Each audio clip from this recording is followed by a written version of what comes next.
Агай, сиз директор агайдан шапалак жепсиз го? Мен анда мас болчумун да.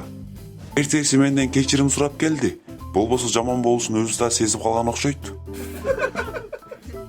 Агай, мен сизге суроом бар болчу. Түрктөрдүн экинчи ханы ким болгон?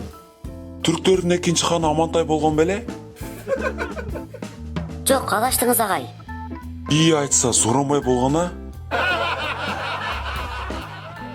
Жок, туура эмес. Силерге тапшырма кылып берейин. Эртеңкиге таап келесиңер. Деттериңерге жазып алгыла. Агай, өзүңүз да билбейт экенсиз го. Менби? Мен билемин. Мен силерди изилдеп тапсын деп жатпаймынбы?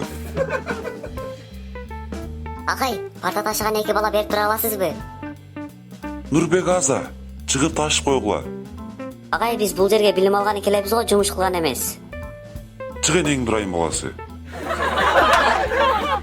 Силер же сабактан жакшы окубайсыңар. Өзү силерди эмне кылышым керек? Агай, өткөндө клубда эмне кылып жүргөн болчуңуз? Директорго айтып коеюнбу?